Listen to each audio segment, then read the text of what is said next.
Masechet Shabbat, Daf Ain Dalet, Amud Aleph. On commence, Bezrat Hashem, 7e ligne. À la 7e ligne, aux deux points. Tanu Rabbanan, Ayu lefanav mineo chalin. Ici, on va voir un peu la lacha de Borer. Donc, de Borer, on a vu la lacha de Borer qui veut dire de trier. Et ici, on va voir quelles sont les lachot essentielles de Borer.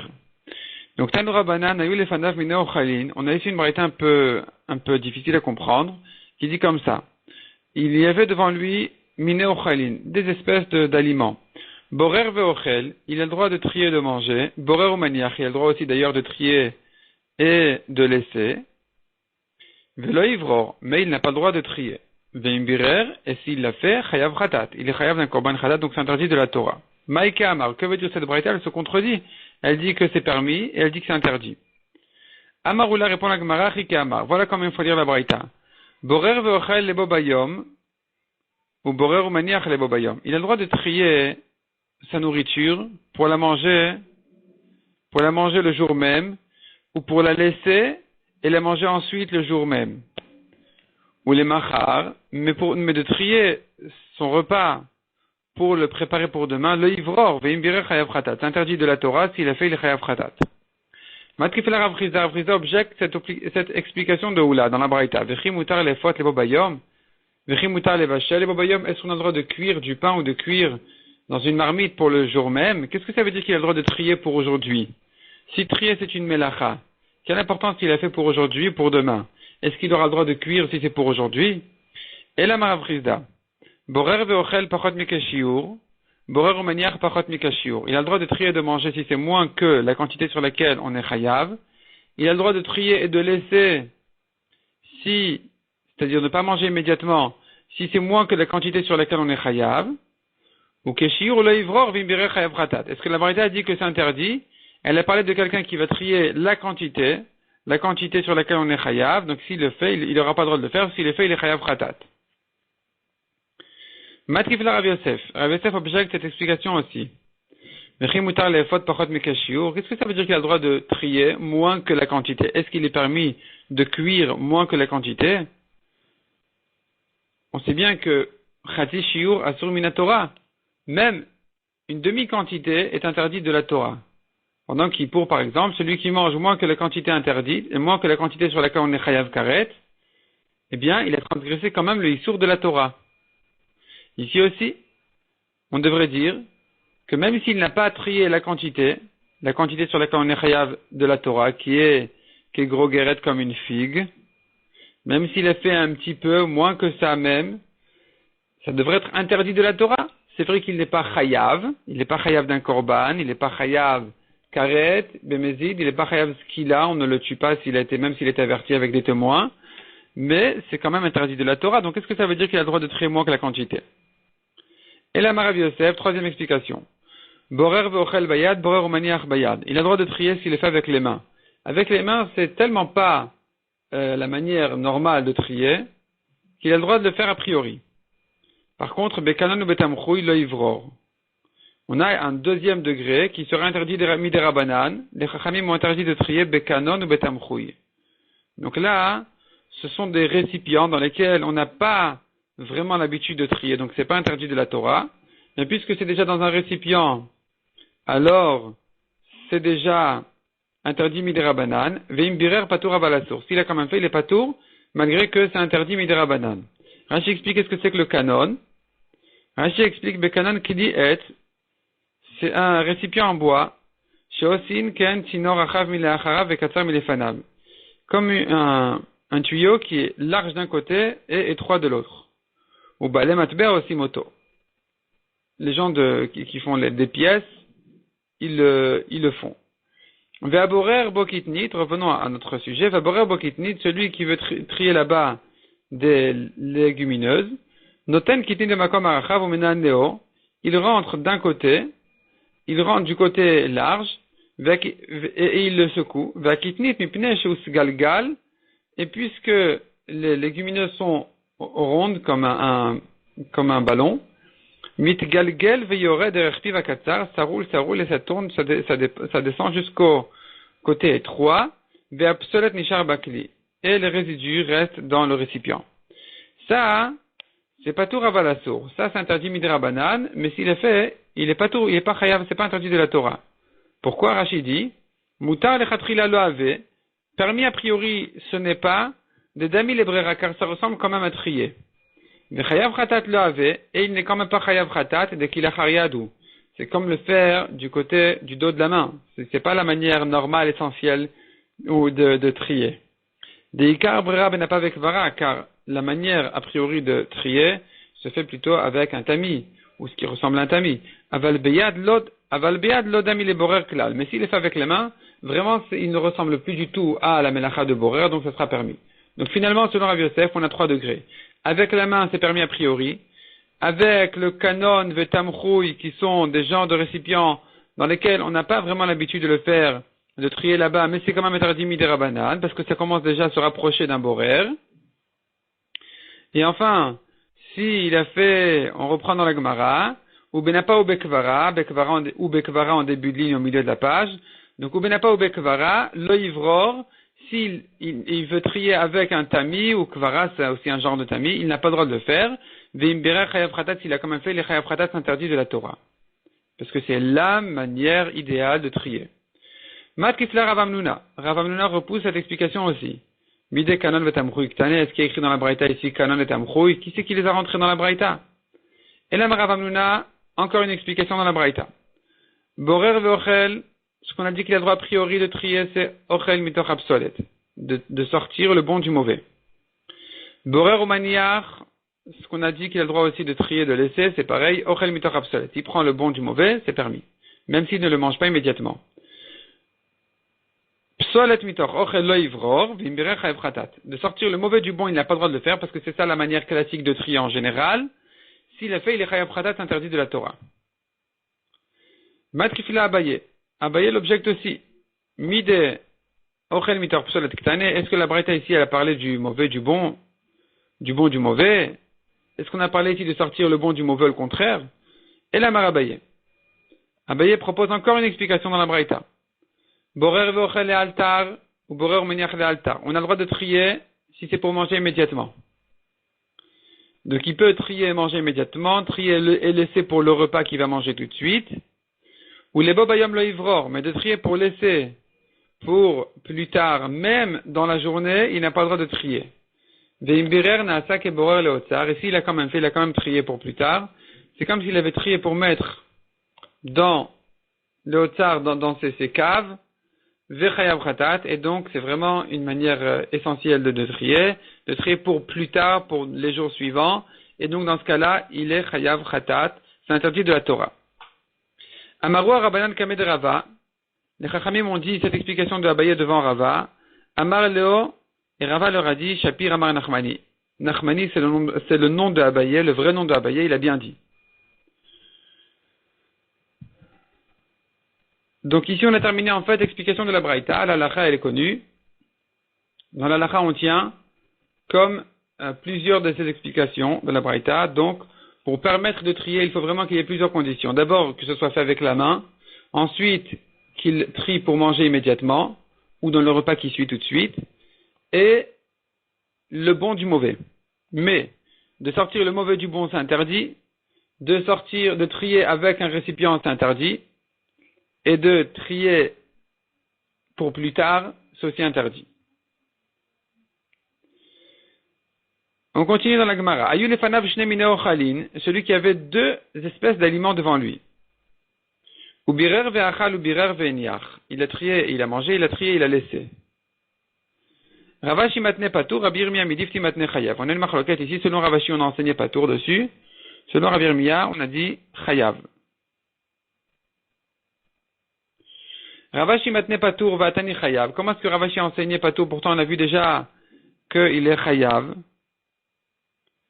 On a vu en haut déjà, lui il enseigne dans sa braïta, lui il enseigne pas tout, mais on avait déjà vu dans la braïta qu'on a ici traité tout au long du hamoud, de la page, on a vu que de trier pour laisser, si c'est pas pour manger tout de suite, il est chayav. Comment est-ce que Ravashi a dit il est pas tour? Répond la Gemara Lokashia. Avec kanon vetamchui, habenapa ou kuvara. Ça dépend avec quoi il l'a fait. S'il a fait avec un kanon vetamchui, qui sont les récipients sur lesquels on a dit il est un interdit midera banane, alors là on dirait qu'il est pas tour. Mais si c'est avec un tamis, là il est chayav, c'est interdit de la Torah. Donc comme on a dit, avec la main c'est permis a priori, avec kanon vetamchou il s'interdit midera banane, et il est pas tour, avec un tamis c'est interdit de la Torah. Kiata Rav Dimi Amar, quand Rav Dimi est venu, il a dit Shabbat de Ravivi Havai. C'était le Shabbat de Ravivi. Il était son tour de servir les Talmidim, les élèves de la Yeshiva. C'était son tour de servir les élèves de la Yeshiva. Et Veikleu Rabbi Ami et Rabbi Assi. Et Rabbi Ami et Rabbi Assi sont arrivés là-bas. Donc tout ça c'était en Eretz Israël, comme on a dit, Kiata Rav Dimi, quand Rav Dimi est venu d'Eretz Israël, ici c'est à Bavel toujours. Et donc il raconte dessus, donc on raconte que lorsque Rav Dimi est venu, il a raconté que c'était le Shabbat de Ravivi, et Ravivi il avait servi les Chachamim, et pour les servir, Shadakamayu Kalkala de Pere. Shadakamayu, ça veut dire il a jeté devant eux, mais c'est pas vraiment il a jeté de loin, mais ça veut dire il a jeté sans faire attention à poser délicatement chaque chose à sa place, un panier de fruits, il a comme ça ouvert devant eux, et il ne voulait pas trier. Rashi explique, Shadakamayu, Rashi, ici à droite en bas, il voulait pas trier le bon, les fruits, les sortir des feuilles et le mettre devant chacun. Ela shtachan, pas shetachan, ela shtachan, shtachan ça veut dire shatach otam, il les a mis comme ça, il les a ouverts devant eux, vehem notlim veochlim, et eux ils se servaient, ils mangeaient, ou beshituach ze nifras haochel me'elav. Et en ouvrant comme ça les fruits, les légumes devant eux, tout s'ouvrait de lui-même, comme ça s'écartait, et donc chacun prenait ce qu'il avait besoin, sans avoir besoin de sortir le mauvais, de jeter les feuilles. Donc ça c'était ce que Rav Uzi avait fait, et la Gemara dit, Vela Dana, je ne sais pas quelle était sa raison, Imishum de Savar, est-ce que c'est parce qu'il pensait, Ochel Mitor Psolet Asur, qu'il interdit même de sortir le bon du mauvais, c'est pour ça qu'il ne l'a pas fait. Imishum Ain Yafa de Mechaven, ou bien il a fait ça pour faire généreux, pour montrer qu'il était généreux avec eux, qu'il pouvait se servir généreusement, largement, c'est pour ça qu'il a tout ouvert comme ça devant eux, sans vraiment trier morceau par morceau.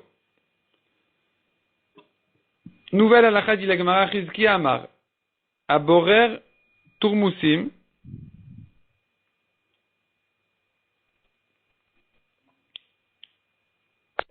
Avant de continuer, il y a ici une question évidente. Est-ce que vraiment il était question d'interdire même de sortir le bon du mauvais? Pour quelle raison?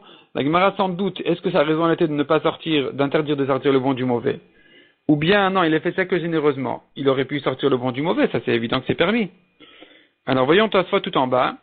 Je ne sais pas, dit la Gemara, si c'est parce qu'il pensait Ochel mitor psolet asur qu'il est interdit de sortir même le bon du mauvais. Tosfot explique Perouche, le Adana, je ne savais pas, si la raison pour laquelle il ne les a pas triés depuis le début, avant même de les servir, avant de les amener devant eux, est-ce que c'est parce qu'il pensait que c'était interdit là-bas, dans la cuisine, disons, là où il préparait, il était interdit de sortir le bon du mauvais, tant qu'il ne se trouve pas vraiment devant eux, ou bien que non, il a fait ça pour montrer qu'il était généreux, qu'il pouvait se servir généreusement.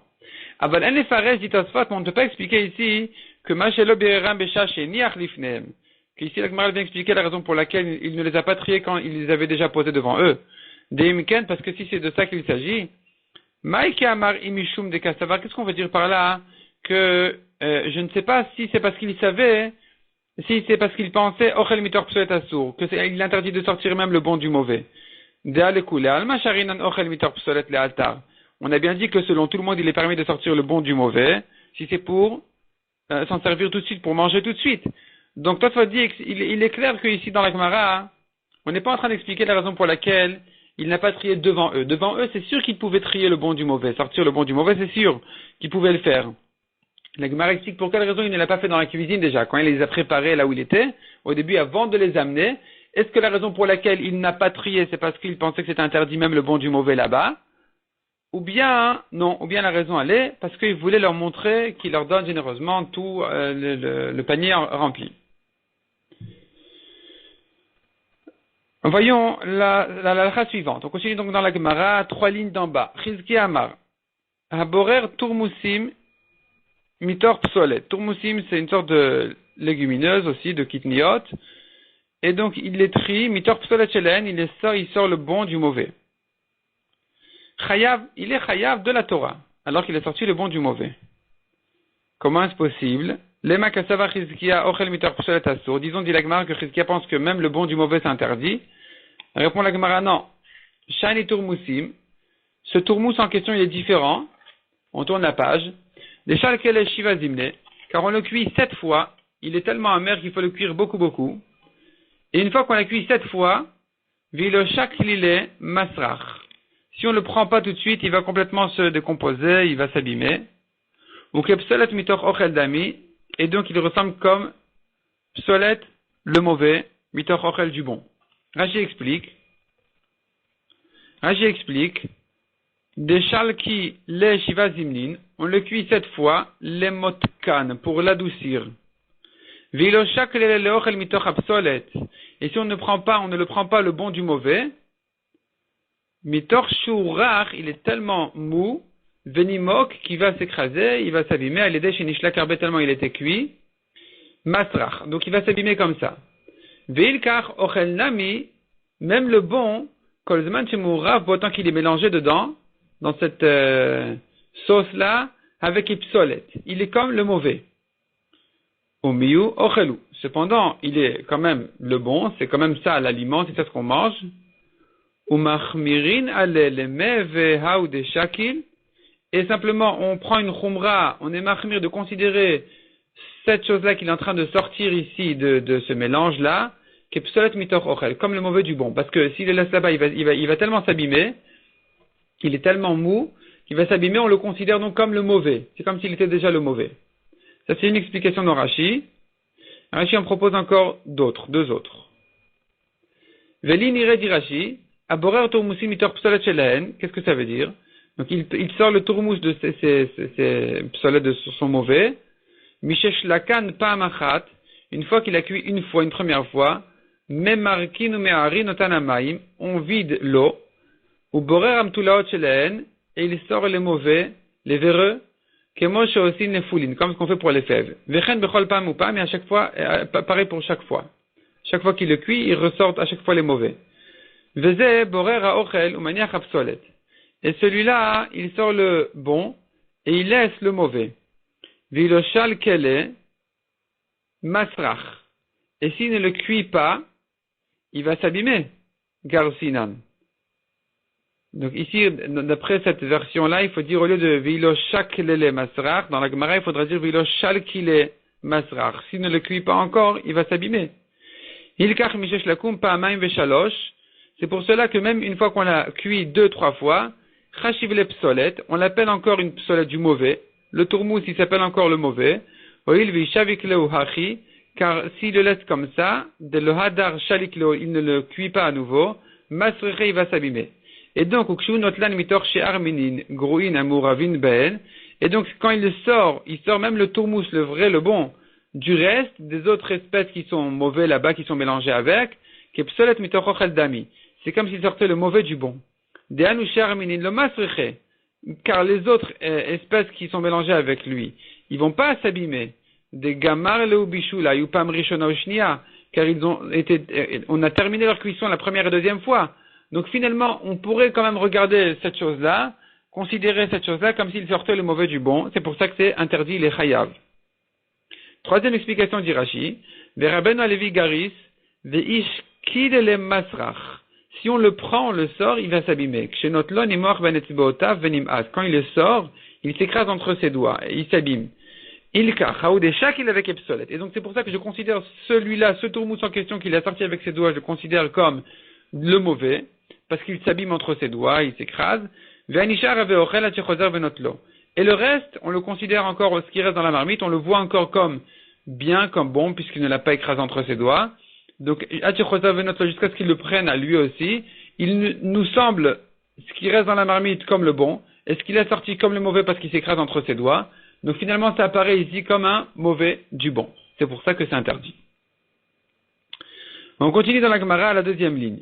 Enfin, à la fin de la deuxième ligne. Ve'atochen. Ve'atochen, c'est-à-dire que de moudre, c'est aussi interdit pendant Shabbat, ça fait partie des melachot de Shabbat. Amar Rav Papa. Aïman de parim silka, celui qui coupe en petits morceaux un légume et une betterave, chayav mishum tochen. Il est chayav de la Torah, mishum tochen. Donc, ça rentre dans la melacha de tochen. Point. C'est une melacha claire et nette de la Gemara. Elle n'est pas remise en question, elle n'est pas discutée du tout dans la Gemara. Et donc, il faut faire attention, comme ce qui est écrit dans les poskim, là, dans la halacha, il faut faire attention quand on fait des salades de légumes pendant Shabbat, de ne pas les couper en petits morceaux. Les couper en petits morceaux, en trop petits morceaux, c'est considéré déjà comme tochen, et c'est interdit. Donc ici, la Gemara dit, il est chayav.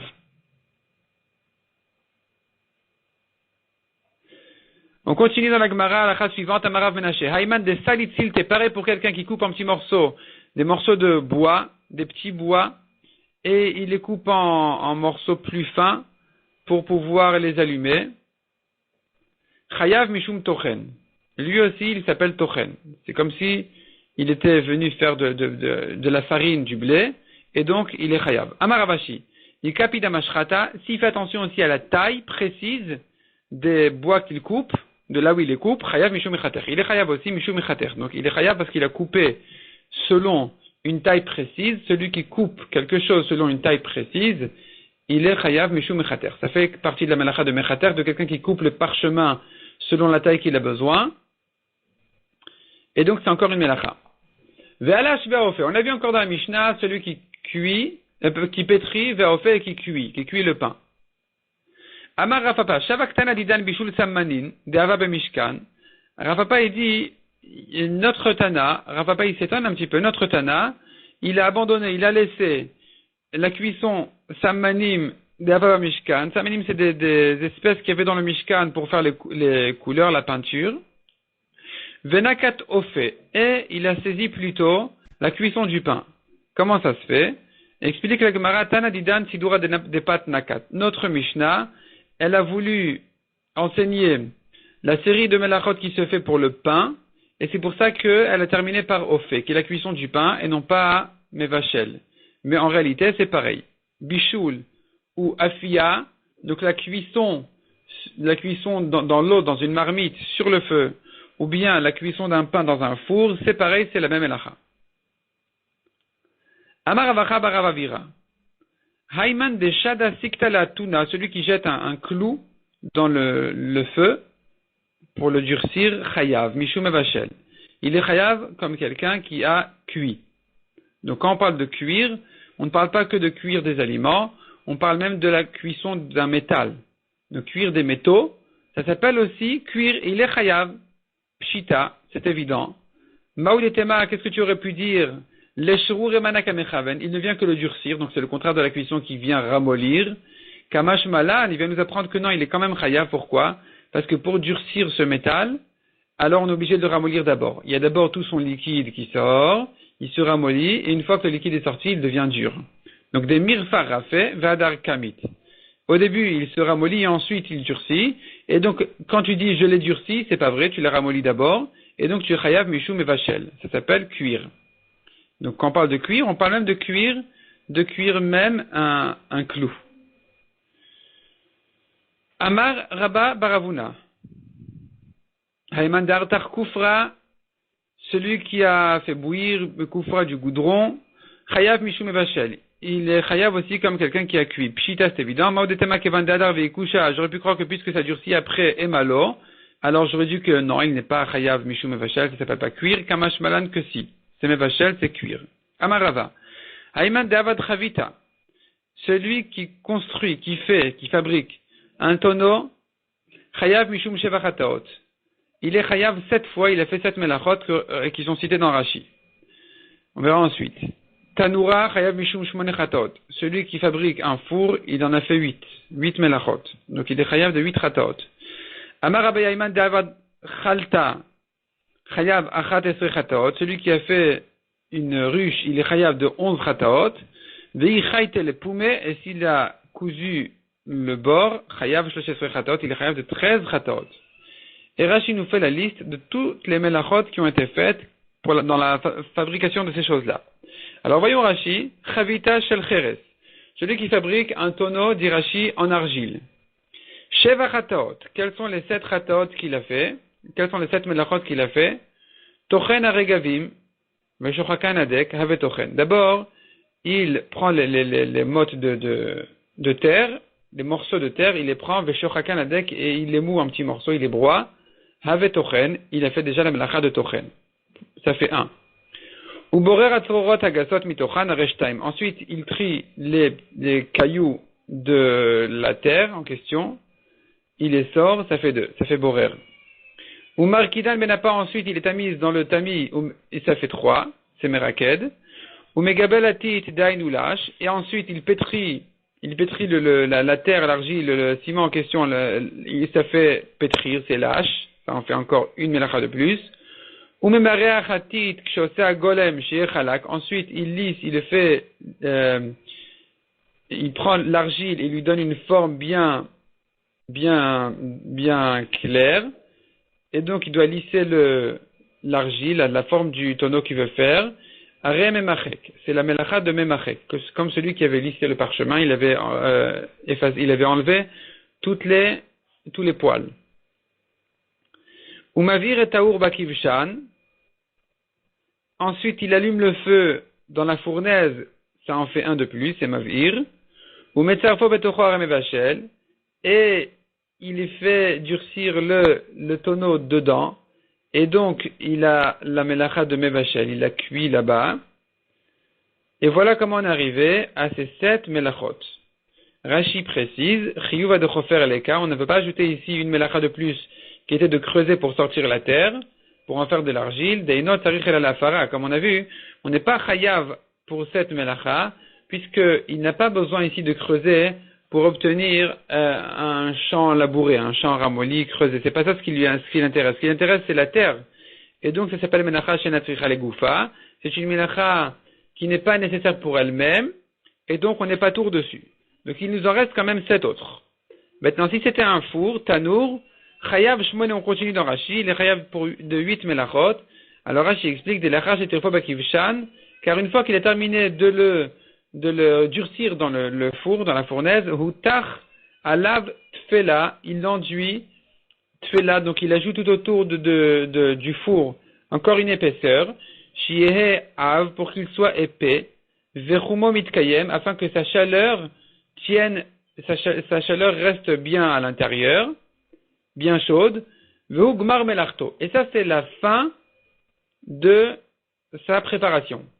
Ve'amrina nekaman, or on a dit plus loin, kol mide daveg gmar melacha, chayav mishum makevapatish. Chaque chose qui est gmar melacha, il a terminé de faire son travail, et il est chayav dessus mishum makevapatish, donc ça fait une melacha de plus. Comme on a vu, makevapatish, c'était de frapper avec le marteau. C'était en fait une expression pour dire il a terminé son travail, rien à voir avec le marteau. Ça commence par un marteau, mais tout ce qui est fin d'un travail s'appelle makevapatish. Et donc ici, en ajoutant cette épaisseur-là, tout autour de ce four, il a terminé le four, il est chayav mishum makevapatish. C'est une melacha en plus. Aval gabe chavitleka mishum makevapatish, mais en ce qui concerne le tonneau, on n'a pas ajouté cette melacha-là de makevapatish. Pourquoi? Car ça s'est terminé de lui-même au four. Il n'a rien fait de spécial pour le terminer. Il a mis au four, donc il a durci là-bas. Il était chayav mishum mevachel, on a déjà dit. Mais il n'a pas fait une action en soi qui était de terminer l'objet, et donc il n'y a pas là-bas de makevapatish. Tandis qu'ici, quand il a ajouté une épaisseur, c'est makevapatish. Donc là, on a terminé les 7 melachot du tonneau, les 8 melachot du four, et ensuite maintenant, on passe aux 11 et 13. Donc chalta, on a vu celui qui prépare chalta, qu'est-ce que c'est? Kaveret shel kanim, c'est une ruche de roseau, chayav yud alef. Il est chayav pour 11 melachot. Et là, il faut les recommencer à 0 parce qu'on a perdu toutes les premières melachot qui étaient faites à base de la terre. Ici, c'est fait avec des roseaux, donc il faut recommencer le compte des 11 melachot. Alors, Rashi explique quels sont les 11 melachot. Zomer hakanim, D'abord, il coupe les branches, les roseaux. Il coupe les roseaux de la terre. Ou tzarich lehem. Or, il en a besoin. Donc, chayav mishum kotzer ou mishum notea. Il a fait déjà 2 melachot. À chaque fois qu'il a coupé un roseau de la terre, il a fait 2 melachot, une qui est kotzer, de cueillir, et une deuxième qui est notea, de planter, parce que maintenant ça va bien repousser. À sa femme Yachad, quand il les a réunis ensemble, Arez et Me'amer. C'est la melacha de Me'amer qui veut dire de réunir sa récolte, de rassembler, de l'attacher, tout ça c'est Me'amer. Birer Yafot, Arez et Borer. Une fois qu'il a trié pour choisir les meilleurs, il a fait la melacha de Borer. Hechlikan, quand il les a lissés, Arez et Memachek. Il fait la melacha de Memachek, comme on a dit, qui était de lisser le parchemin, d'enlever les poils. Asa'an dakot, me'achachtaim oshalosh, quand il les a raffinés, d'un roseau, il en a fait 2 ou 3 morceaux, areize tochen. Donc il a coupé son épaisseur en 2 ou 3, areize tochen. C'est une tolada, c'est une melacha de tochen, qui était de moudre le blé. Chatachan bemida, il les a ensuite coupés, bemida, selon une taille précise, areize mechater. C'est encore une melacha de mechater de couper le parchemin selon une taille précise. Hesir hashti, quand il a préparé les roseaux de longueur, donc parce que s'il veut maintenant en fait, c'est comme tisser, il veut préparer ici en réalité comme un panier de roseaux. Donc il a les longueurs et ensuite il va rentrer la largeur. Donc de préparer les roseaux de longueur, ça s'appelle Hesir Hashti. Shti, c'est les fils de longueur dans le tissu. Hesir, c'est la préparation de préparer donc les longueurs. Arez et Meser, c'est une melacha de Meser. Arag, Achat le Mala, Achat le Mata, Kedei le Amido. Il les a tissés, il les a mis un en haut et un en bas pour faire passer ensuite la largeur à l'intérieur entre les deux. Arez et Ose, Shte Batenirin. Ça ressemble à la melacha de Shte Batenirim qui était de préparer les fils un en haut et un en bas. On les rentrait dans un anneau, un en haut, un en bas, pour faire passer ensuite la largeur à l'intérieur, pour tisser. Cette melacha-là, elle s'appelle Shte Batenirin. Arag, Hareze, Oreg. Ici, ensuite, quand il a tissé, il a fait la melacha de Oreg, de tisser. Donc, Oreg avec Aleph, qui veut dire tisser.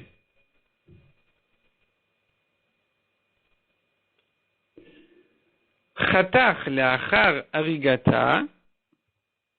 Quand il a coupé ensuite, une fois qu'il a terminé de tisser, kedela shvotam, pour les égaliser, il a terminé de faire le tour donc de la ruche, et maintenant il coupe tous les petits morceaux qui dépassent, arez et makeba patish. C'est la fin de la melacha, la fin de la fabrication de cette chose-là, et donc ça s'appelle makeba patish, comme on a dit, qui est la fin d'une melacha.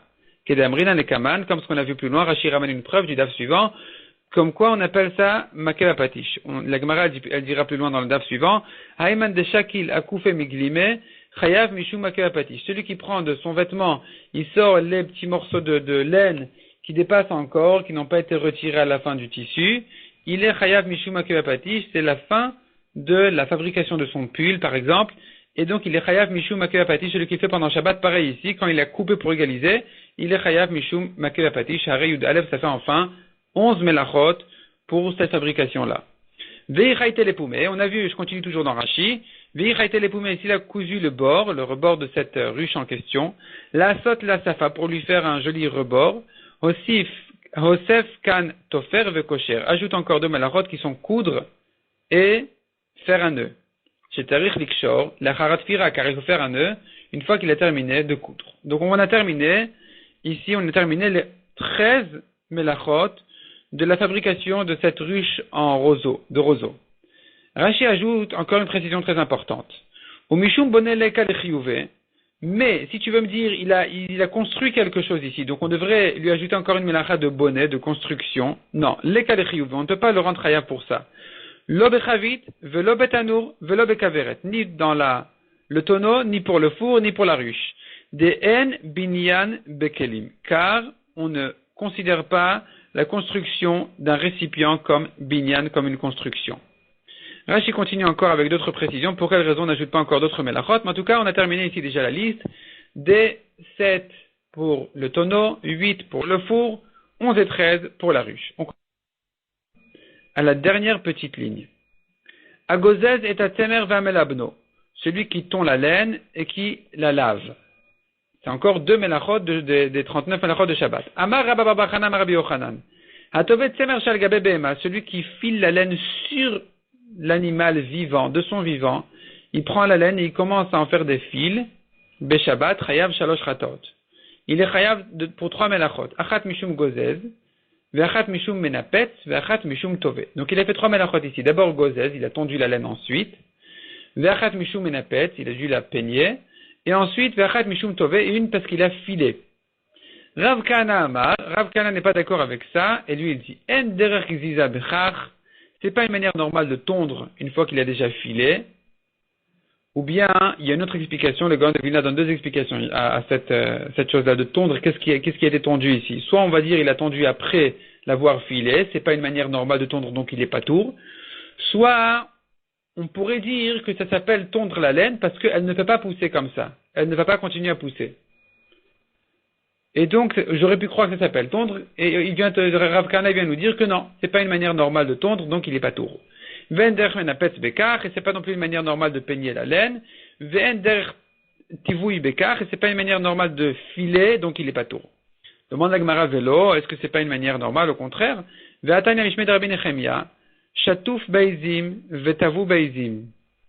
À propos du Mishkan, ils avaient préparé l'étoile du Mishkan sur les chèvres de leur vivant. Ils avaient déjà filé du vivant des chèvres, déjà les fils qui allaient servir ensuite pour en faire des toiles du Mishkan.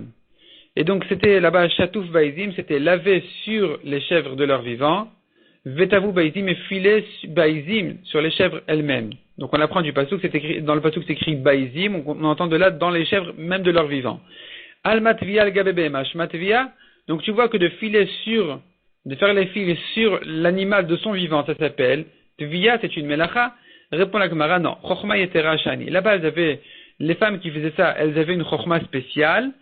Et donc, cette sagesse spéciale-là, elle est différente. Un homme normal qui fait une chose pareille, au contraire, ça s'appelle kilachariat, c'est pas normal. Ça s'appelle le faire béchinouille, c'est pas la manière normale de le faire, et donc il est pas tour. Tandis que là-bas, dans le Mishkan, c'est écrit clairement dans le Psukim, dans le Psukim, c'est écrit, V'chol isha chachmatlev beyadea tavu. Chaque femme qui avait une sagesse dans son cœur, elle filait avec ses mains, donc c'était cette manière spéciale de faire de leur vivant. C'était une chokhma spéciale, mais celui qui n'a pas cette chokhma, au contraire, s'il le fait, il est pas tour parce que c'est pas la manière normale. Tanoura Banan, nouvelle braïta. Hatolesh et akanaf. Celui qui arrache, qui détache, et akanaf, c'est la plume de l'aile de la volaille. Vea kotmo, et si ensuite il la coupe. Vea morto, et il enlève ensuite les poils. Chayav shalosh chataot. Il est chayav de 3 chataot. Amar Rabbi Shimon ben Lakish, quels sont les 3 chataot? Tolesh chayav mishum gozez, celui qui a détaché la plume, il est chayav mishum gozez. Quel melacha il a fait? Ça rentre dans la melacha de gozez qui veut dire tondre. Donc tondre pour de la laine, c'est tondre. Dans les plumes, celui qui arrache la plume du vivant, ou même pas du vivant, de la volaille, de l'oiseau, il s'appelle gozez. Kotem, quand il a coupé ensuite la plume, chayav mishum echater, il a coupé parce qu'il avait besoin d'une taille précise, et donc, il est chayav mishum echater, c'est comme quelqu'un qui a coupé le parchemin selon la taille qu'il a besoin. Mais Maret, quand il enlève les poils, chayav mishum emachek, c'est comme celui qui lissait le parchemin, il enlevait les petits poils, et donc, ça fait une 3e elacha. À Kosher Vamati, on a vu ensuite, dans la Mishnah, celui qui fait un nœud ou bien qui dénoue, il est chayav encore, ce sont 2 autres melachot de Shabbat. Demande à Gemara Kshira Bamishkan Echavai, où est-ce qu'on a trouvé dans le Mishkan cette melacha-là d'attacher, de faire un nœud? Amar Rava répond à la Gemara, Sheken Koshrin Biitedot Ohalim. On avait l'habitude dans le Mishkan d'attacher avec des pieux, avec des grands clous, les tentes, les rideaux, tout ce qu'il y avait là-bas tout autour du Mishkan, pour pas que ça s'envole. Et donc on attachait. Et donc c'est une melacha, parce que tout ce qui se trouve dans le Mishkan est une melacha. Demande à Gemara, pourquoi est-ce qu'on appellera ça une melacha? Pourtant, Haou kosher al menat latiru, il fait un nœud pour ensuite dénouer. Le Mishkan, il déménageait sans arrêt, donc ça s'appelle pas un nœud. On sait bien qu'une melacha, un kosher, quelqu'un qui fait un nœud pendant Shabbat, il n'est chayav que si c'est un kesher shel kayama, que si c'est un nœud définitif, qui va rester ici définitivement ou pour longtemps. Pas comme les rideaux, les toiles du Mishkan, où on les attachait, on les détachait tout le temps. Et la Marabaye, donc répond la Gemara, effectivement il faudra trouver un autre exemple dans le Mishkan, où est-ce qu'on a trouvé qu'on faisait des nœuds. Sheken orgei riot shenifseka lehenima, ceux qui préparaient les toiles, les tissus du Mishkan, shenifseka lehenima, quand se coupait un fil, koshrimota, il l'attachait. Donc, il y avait des nœuds à faire. C'est donc devenu une melacha. Amar le Rava, Rava a demandé à Abaye, Tirat ta kosher, tu as bien répondu, où est-ce qu'on faisait des nœuds dans le Mishkan? Matir maïka le memar, où est-ce que tu vois dans le Mishkan on ouvrait les nœuds? Tema, si tu veux dire des imitram et trechute, kitre bade adade, je reprends, des imitram et si je présentais devant lui, tre kitre, il faut dire, deux nœuds, bade adade un à côté de l'autre. Donc le fil, il s'était déchiré, il a fait un nœud. Et ensuite, dans la rangée d'à côté, à nouveau le fil il s'est déchiré, il doit refaire un nœud. Ça fait deux nœuds, un à côté de l'autre, c'est pas joli. Qu'est-ce qu'on fait dans ce cas-là? Sharichad vekatachad. Il ouvre un nœud et il laisse un nœud. Donc quand il a terminé tout le tissu, il remarque qu'il y a deux nœuds à côté, ça fait deux boules, c'est pas joli, une à côté de l'autre. Parce que les fils étaient très épais, chaque fil était doublé plusieurs fois. Doublé, triplé plusieurs fois, il y avait beaucoup de fils dans un fil de ces tissus-là. Et donc, deux nœuds, ça faisait vraiment pas joli. Donc, on ouvrait un et on laissait un. La Gemara dit, c'est pas possible de faire comme ça. Si déjà on laisse pas un trou comme ça devant, un roi de chair et de sang, on va pas dénouer et laisser un trou. Alors, est-ce que devant le roi des rois, Kadosh Baruch Hu, on va faire une chose pareille? C'est pas possible. Donc on ne faisait pas comme ça. Il y avait un autre système comment résoudre le problème. En tout cas, comme ça, on faisait pas. C'est clair qu'on faisait pas comme ça. Et là, Marava Veite Marabi, là, il répond la Gemara, il faut trouver encore un troisième endroit donc où on faisait les nœuds ou bien on détachait les nœuds dans le Mishkan, parce que les deux premiers qu'on a dit, on vient de les repousser déjà. Donc où est-ce qu'on faisait 8 des nœuds dans le Mishkan? Sheken Tzader Chilazon, Koshrin ou Materin. Donc c'était les pêcheurs qui pêchaient chilazon, c'est un petit poisson qui faisait de la couleur du trélet, qui faisait la couleur donc dans les tissus du Mishkan, et donc leur sang offrait cette couleur-là, et donc il fallait pêcher ces poissons. On faisait pour les attraper, les poissons, ils avaient des cordes, ils faisaient des très grands filets qui rentraient dans la mer. Et donc, à chaque fois, ils devaient, koshrin ou materin, ils devaient détacher des cordes là, et les attacher à droite, les détacher de gauche. À chaque fois, ils formaient leur filet d'une nouvelle manière. Et donc, à chaque fois, ils devaient attacher et détacher les cordes de droite à gauche. Et donc, c'est devenu une melacha, puisqu'elle était nécessaire, on en avait besoin pour la préparation du Mishkan. Vatofer chez Sfirot, celui qui coud deux coutures. Il est chayav, c'est une melacha. Demande la Gemara ve'alokai, mais pourtant ça tient pas comme ça. Deux coutures, elles vont se défaire, elles vont s'ouvrir. Amar Rabba Bar Chana Rabbi Yochanan v'ushek sharan. À condition il a fait un nœud. Il a fait deux coutures avec un petit nœud. Et là, il a attaché les deux bouts du fil. Et c'est là où effectivement, cette couture-là, elle va tenir. Et donc il sera chayav, mishum, tofer. Ça s'appelle coudre pendant Shabbat. Et il est donc chayav. C'est ça la melacha. À Koré al-menat litpor, on a vu encore dans la Mishnah celui qui déchire pour coudre, il y a aussi chayav, c'est une melacha aussi. Demande la Gemara kriya be mishkan miyava, est-ce que dans le Mishkan on avait besoin de déchirer? Répond la Gemara, Rabba ve Rabbi Zera d'Amre Tarvayu. Rabba et Rabbi Zera les deux disent, Sheken yeria shenafal badarna, les tissus du Mishkan, quand il y avait un trou, elle était un petit peu, et un trou qui était fait par darna, un verre, Kor inba, maintenant on veut recoudre ce trou-là, et donc pour coudre ce trou-là on est obligé de déchirer, parce que sinon on ne pourra pas attraper comme ça le tissu des deux côtés, donc on est obligé d'élargir le trou, on doit déchirer, vetofri notaille ensuite on le coud, et donc de cette manière-là ça sera mieux vu, ça ne sera pas fait avec des petits replis comme ça, et donc on avait besoin dans le Mishkan de déchirer, c'est pour ça que déchirer afin de coudre est devenu une des melachot de Shabbat.